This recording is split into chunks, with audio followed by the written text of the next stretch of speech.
toi qui y vas.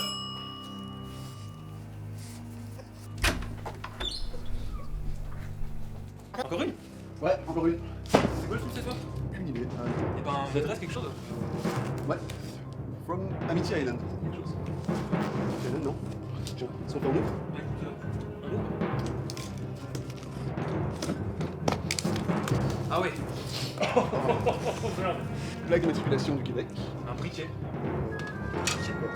Sur infernal. Backdraft. Tout ça c'est quoi ce design?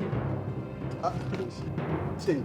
Ah ouais, je sais pas, non regarde, c'est peut-être le monde, c'est peut-être le monde de Nemo. La bouffe au poisson. Ah, tu vois Ouais, la bouffe au poisson. Ouais mais attends, qui c'est que ce truc? C'est plein de sang, c'est dégueulasse. Un pique-nique plein de sang. Petite sirène. Il y a de moi, Je vais pas non, faire je sais pas. On a autre chose. Ah regarde. Ok, c'est pas un film récent du coup, regarde, c'est dommage. Ah ouais, bon bah. T'as une idée? Bon, on regarde. Bah on regarde. Jaws, les dents de la mer en français, est un film d'horreur américain sorti en 1975 et réalisé par Steven Spielberg. Il s'agit de l'adaptation du roman éponyme de l'américain Peter Benchley, publié en 1974. L'histoire en deux mots, bah, elle est très simple. La saison estivale débute dans la petite station balnéaire d'Amity Island, mais elle est malheureusement perturbée par l'arrivée d'une grosse bestiole venue tout droit du fond des mers et qui prend un malin plaisir à dévorer les baigneurs qu'elle croise sur son passage. Le chef de la police, Martin Brody, fraîchement débarqué de New York, tente de fermer la plage, mais les autorités s'y opposent. Car c'est la veille du 4 juillet et le maire essaye à tout prix de sauver sa saison touristique. Comme c'était à prévoir, les victimes se multiplient et c'est le chef Brody himself qui est amené à partir à la chasse aux requins.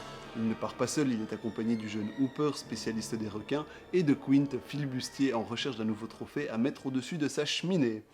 Contre toute attente, le film est un véritable succès pour le jeune réalisateur Steven Spielberg, alors âgé de 28 ans.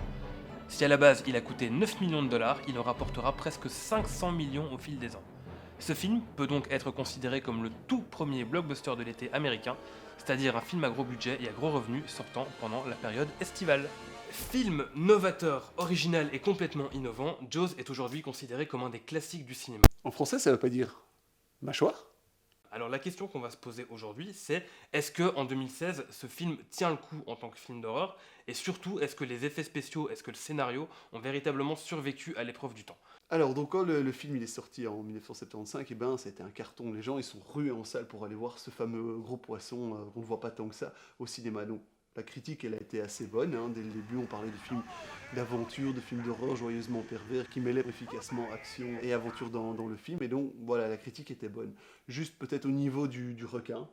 Après, Ouais. honnêtement, on n'y croit pas trop. Ouais, On pas voit- tellement, pas tellement. Allez, On voit la fin une sur le grosse bateau, une grosse machine, et même pour les années 70, pas génial. c'était déjà pas génial, c'était déjà un peu faux. Qu'est-ce qu'il y a d'innovant dans le film? Eh ben, c'est très simple, c'est que finalement, quand on y réfléchit, la vraie star du film, c'est le requin. Le requin symbolisé par la technique, par les effets spéciaux, c'est le requin, tout tourne autour de lui.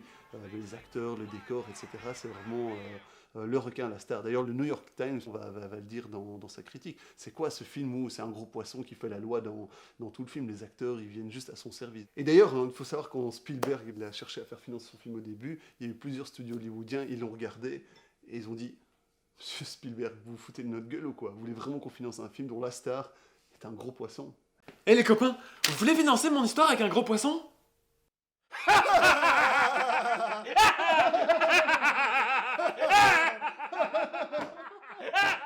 Malgré tout, les acteurs et les personnages dans ce film sont pas du tout en reste. Contrairement aux blockbusters actuels,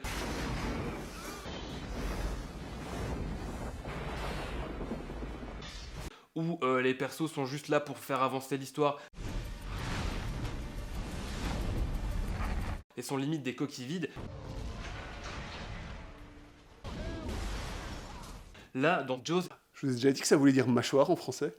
on sent qu'il y a véritablement un effort de caractérisation qui a été mis en place. Et avec très peu d'éléments, finalement, disséminés par-ci par-là dans le film, on arrive à reconstituer, c'est vrai, quand on regarde, le parcours des personnages, leur ressenti. On apprend que, par exemple, Brody, c'est un flic qui vient de New York et qui est pas de l'eau, ouais, qui a peur de l'eau, qui est pas très à l'aise dans cette petite ville. On sent que c'est un écorché vif. Salut, je suis Brody, je viens de New York, j'aime pas la mer, j'aime pas les requins. Pareil pour Hooper, l'océanologue, on se rend compte assez rapidement que c'est une espèce de... Ouais, lui, il aime bien l'eau, il aime bien les requins, ça tombe plutôt bien. Salut, je suis Hooper, je bosse à l'UNIF, j'aime la mer et les requins. Et à ce niveau-là, je trouve que les personnages, en tout cas masculins, sont hyper bien construit. Salut, moi je suis Quint, et je pense que vous êtes tous des pédales. On va vite passer sur les personnages féminins qui, à mon sens, sont juste un peu esquissés. Ça, c'est surtout... Il y en a quelques-uns, il y a la jolie nana en bikini qui se fait bouffer dès le début. Il y a la maman du petit garçon qui se fait manger, qui elle est complètement en pleurs, voilà. À la limite, on a la femme de Brody, mais elle est plus là, j'ai l'impression, pour mettre son mari en valeur. Le requin, c'est pas une femelle? Lorsque le requin femelle est en gestation, elle gagne en agressivité, parcourt de longues distances et ne porte pas de robe. Tiens, en fait, est-ce qu'on voit des noirs dans le film?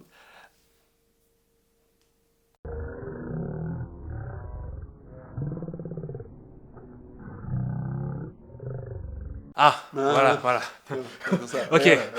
Bon bref, pas une super représentation, on en est d'accord. Par contre, les personnages masculins, ils sont super bien foutus. Et ça, c'est cool. Et il y a une scène qui est vachement bien, je trouve, en tout cas dans le film. C'est la scène du bateau, pendant la nuit, où les 3 personnages sont assis autour d'un verre et discutent, chacun montrant sa cicatrice, racontant ses exploits de guerre. La plus grosse. Voilà, exactement, c'est un énorme concours de bites. Mais à ce moment-là, on sent vivre les personnages. Et on se sent vivre avec eux. Et c'est ça qui est assez chouette à la fin du film, c'est qu'une fois que le film se termine, on a l'impression d'avoir vécu un moment dans la vie de ces personnages et de les connaître un petit peu mieux. Donc là, à ce niveau-là, c'est nickel. Ouais, alors, t'as raison, hein, mais même dans la scène du bateau, le requin, il est là, c'est la star. On le voit pas, mais en même temps, il est là. On sent cette tension, on sent, voilà, ils ont traqué toi là, toute la journée. Ils ont chassé, ils sont crevés, là ils boivent un coup, mais on sent que le requin il est là, il tourne autour du bateau, il tourne. Et d'ailleurs c'est lui qui va mettre fin à la scène. À un moment, voilà, il va décider que maintenant c'est fini, les gars, c'est moi qui reviens. Et alors ce qui est intéressant, hein, c'est que en fait on se rend compte que même quand le requin on le voit pas, il est toujours là. Et c'est ça qui fait une construction intéressante dans ce film, c'est que finalement le requin on le voit quoi, la technologie, les effets spéciaux, on les voit qu'à la fin. Et c'est cette construction qui rend le film aussi palpitant, c'est que la menace on la voit jamais vraiment. Et pour l'anecdote, ce que j'ai lu, c'est qu'en fait Spielberg, à la base, il aurait bien voulu montrer le requin dès le début. C'est juste qu'ils ont eu tellement de problèmes techniques que finalement, c'est un peu paradoxal, mais leur requin robot, il fonctionnait partout sauf dans la mer. Donc c'est finalement qu'à la fin qu'on arrive à le voir un petit peu, quand il est hors de l'eau, quand il saute sur le bateau. Et on voit le résultat, finalement, c'est pas plus mal qu'on n'ait pas vu plus que ça. Mais voilà, ce film aurait peut-être pu être simplement un film de série B classique où, voilà, dès la première ou la deuxième scène, on voit une énorme machine qui finit par attaquer tout le monde. Un film de monstre classique en fait. Voilà, c'est ça. Comme n'importe quel film de Godzilla ou des machins donc comme on ça. a cette peur qui vient progressivement. On a un peu ce film en 2 temps, quoi. On a la menace et puis on a les effets spéciaux après. Et effectivement, ça nous fait une sorte de film en 2 parties. C'est comme si on avait 2 films dans le même film. La première partie se passe sur la plage, avec les baigneurs qui se font manger les uns après les autres, et où on ne voit pas la créature, on sent une tension qui monte de plus en plus, pour arriver à la deuxième partie du film, dans laquelle là, la créature est de plus en plus présente. C'est la partie qui se passe sur le bateau, dans l'océan. Scène de pêche. Ouais, la scène de pêche, effectivement. Et là, le monstre est vraiment là. Là, c'est vraiment une chasse à la créature, un peu comme dans Predator, par exemple. Beaucoup de films ont réutilisé après ce système de faire des films en deux temps. T'as un exemple peut-être de film en 2 temps Alien, hein, Ouais, Alien, tout à fait, où on ne voit la créature qu'à la fin. Science de Shyamalan, où on voit que la créature qu'à la fin. et c'est pas une bonne chose non plus, parce que la créature est horrible. Je préférerais pas la voir. Voilà, et Simon, t'as pas une idée de film Coup de foudre à Notting Hill.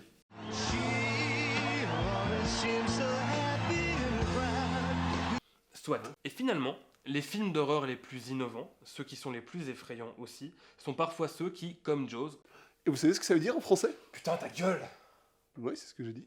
ont dû avoir recours au système D, à ce qu'on appelle le système D, pour suggérer l'horreur plutôt que d'avoir à la montrer. Je pense par exemple aux exemples récents du Blair Witch Project, ou bien de Rec et de Paranormal Activity, voilà, filmés caméra à l'épaule. On ne voit pas grand chose, on ne voit pas vraiment de créatures, on ne voit pas vraiment de monstres, mais la tension est tout le temps là. Et finalement, à mon sens, c'est les films d'horreur qui fonctionnent le mieux et qui font le plus peur.